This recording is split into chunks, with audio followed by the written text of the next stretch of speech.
As the cheers continue over the indefinite delay in New York City's congestion pricing plan, there is now a worrisome flip side that is growing: the financial health of the MTA itself. New York Governor Hochul, who put the brakes on the plan, is now trying to figure out a way to bail out the nation's biggest public transit system. Specifically, the $1 billion the MTA will be short now that the plan isn't happening. Eyewitness News reporter Josh Einiger in the newsroom with the latest. Josh? Well, Bill, it's about a lot more than $1 billion, actually. The $1 billion would have just been a down payment on borrowing of up to $15 billion the MTA says it actually needs. Without it, they can't upgrade switches, they can't buy new trains, and they can't extend the 2nd Avenue subway. When the governor derailed the congestion pricing plan earlier this week, there wasn't a plan to replace all that funding. Today, a big push in Albany to figure something out.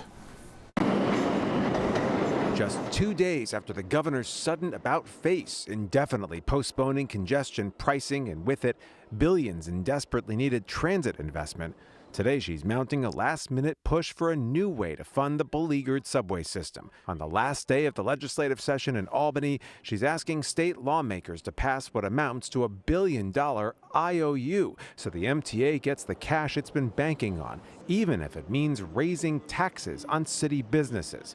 A proposal that immediately attracted a chorus of detractors. We have fought too hard. We are too close. She has made her bed. She should lie in it. And this bad decision is impacting and is expected to impact so many millions of New Yorkers. The mess in the Capitol comes after more than a decade of planning went off the rails. Citing New York's continued recovery from COVID, Hochul killed congestion pricing, which would have tolled all traffic below 60th Street in Manhattan, with the proceeds going to the MTA. But her sudden about-face is also based on politics, as Democrats are hoping to flip control of Congress with a small number of seats on Long Island, where backlash to congestion pricing has been especially severe. So she's trying to convince the state Senate to agree to give $1 billion to the MTA, replacing the amount it thought it would take in over the first year of congestion pricing. But lawmakers are skeptical of a plan that seems to have come out of thin air and offers few options about where to find the money. The governor's made a request for us to figure something out. And so with the Senate Majority Leader, her conference, myself and my conference and the governor, we're going to figure out. So it's either now, sometime between now and January, or January. I don't know how many other ways to answer y'all that. I don't have the answer.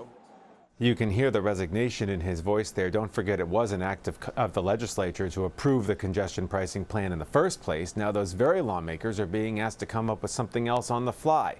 By the way, the Transit Authority, which reports to the governor, has been silent about all of this, notably Janno Lieber, the Hochul-appointed MTA chairman, the most vocal cheerleader for congestion pricing.